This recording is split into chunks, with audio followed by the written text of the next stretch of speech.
At Ole Miss. Hope you've had a good summer. Good to see you.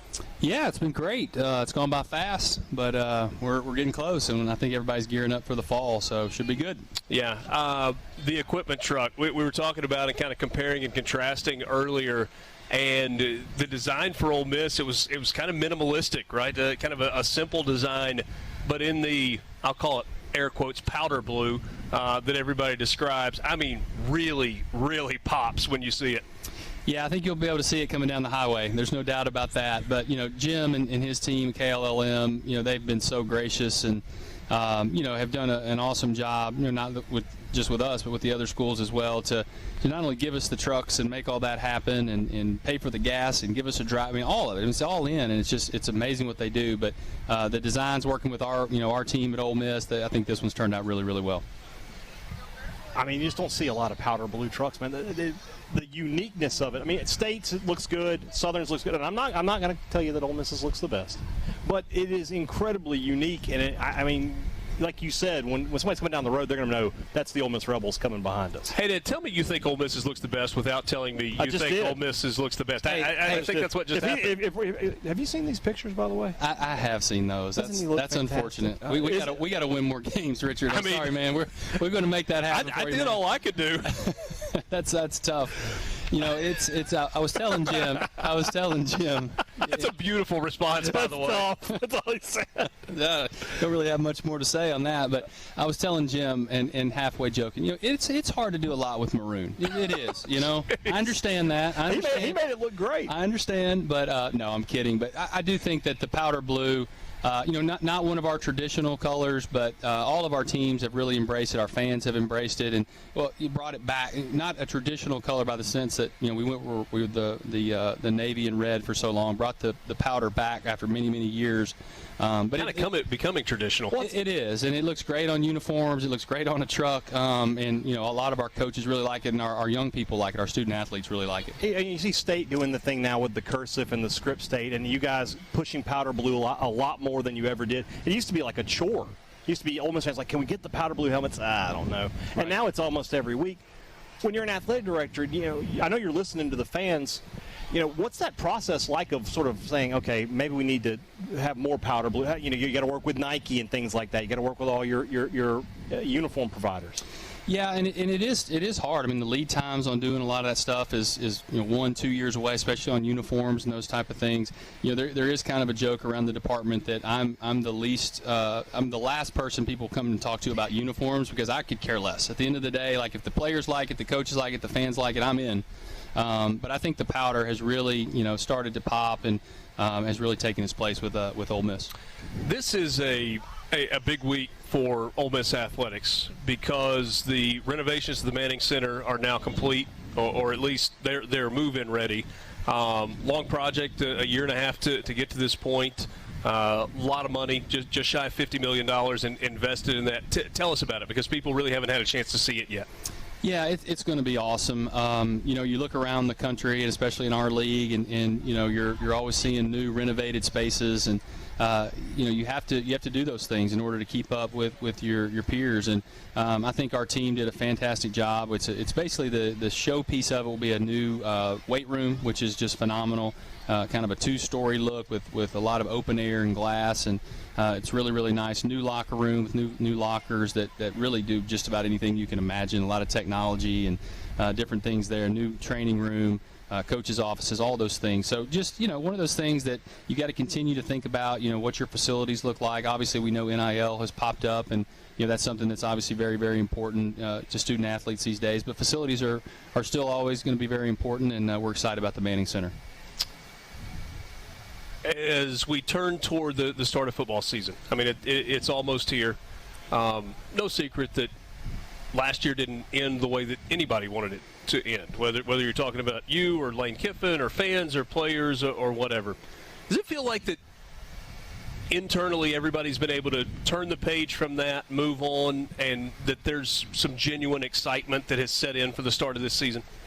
Yeah, I think so. And just to be very candid, we as Ole Miss Athletics were not real happy with our overall success last year. I mean, hence the fact that you had to wear the the maroon jersey. I'm sorry about that, but it's okay. It's one of those things where the 2 years prior to that, overall as a department, we had the best 2 years we've ever had statistically in the history of Ole Miss athletics. Last year, football kind of ended in a bad note. We didn't do as well in some other sports.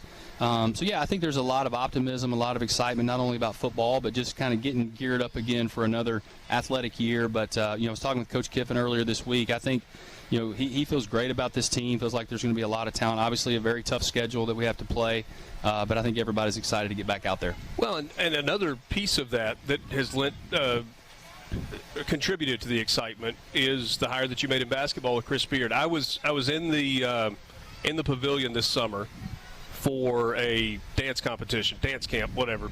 And you were attending the dance camp? I was just about yourself, to say, you were in a dance competition? No, I was Fantastic. attending. My daughter was. Oh, God. That's not what he said. Whatever. I was in the pavilion for a dance camp, not one that I was participating in. My daughter is on the middle school. Anyway, but I was looking around, and I was like, what a great facility.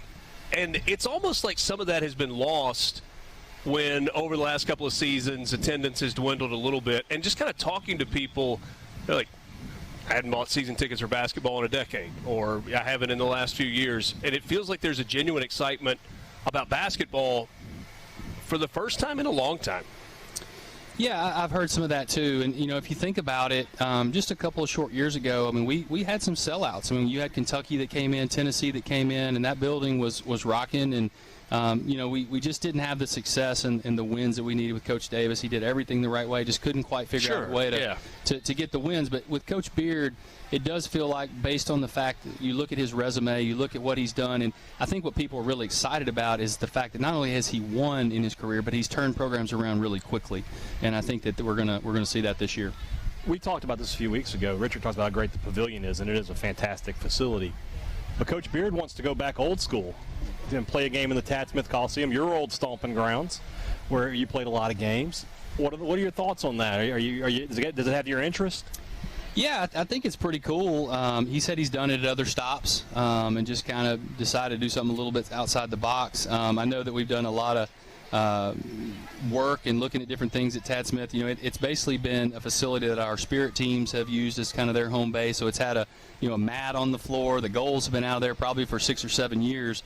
And I think they were actually going to practice over there this week and go over there and just shoot around in Tad Smith. So that's probably the first time that's happened in a long, long time. But I think it'll be fun. There'll be some nostalgia around it, and obviously bring back a lot of memories. I think.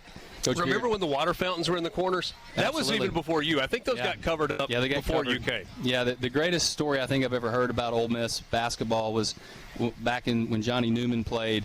And Johnny was obviously one of the greatest scorers to ever play, but he didn't like to play defense. After the offensive possession, he would go get a drink of water from the water fountain, and then he would cherry pick, and they would throw the long ball back down to him. Snowbird. That's right. That's how you average 40 a game, right? That's right. You should have done more of that. I love it because I didn't like defense either.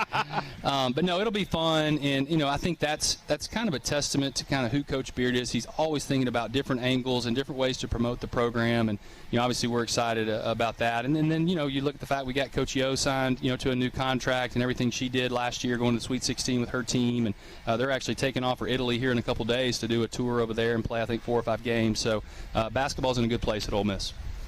Last thing as we wrap up, I'm always fascinated. So you sit in an athletics director chair. 2 years ago when we did this event, the announcement had just come that the Texas and OU were coming, and you and John Cohen both that day were like, "Oh, don't really have any." Wouldn't tell us a thing. Greg's saying he's going to do a great job. We trust. As an outsider, your observations as you look still at the shifting landscape in the news today, that it looks like Colorado is leaving the Pac-12 and they're going to the Big 12, and is this going to set off another round of alignment? What's Arizona going to do? What's the Big Ten? It's like it never stops, and yet the SEC's gotten to a place where it's like, I think we're good. Yeah, probably going to give you about the same answer I gave you 2 years ago because we just don't know. But you don't look at never mind the SEC. Do you look at the Pac-12, Big 12, and be like, I can't believe this is happening again? Yeah, I do. And you follow all that, the past few days with Colorado, and then, you think about what does Oregon do, what does Washington do, what does the Pac-12 do? I mean, where do they end up? Do they get a new TV deal? It's interesting where it's all going to end up. And, I think all of this at some point is going to end up with really a totally new type of look for what the quote-unquote Power 5, Autonomy 5, what that looks like. I think, to your point, though, I think Greg and the SEC feel very comfortable about where we are right now, adding the two great brands that we have. But, certainly, you never know. There might be another brand or two that could, bolster the SEC. So we'll keep working. And that's basically what he told us last week. He's like, we kind of feel like we are a super conference, but if it necessitates change, we'll be willing to change. Did you want to make a bet with me this year? I don't want to lose any bets and have to wear money.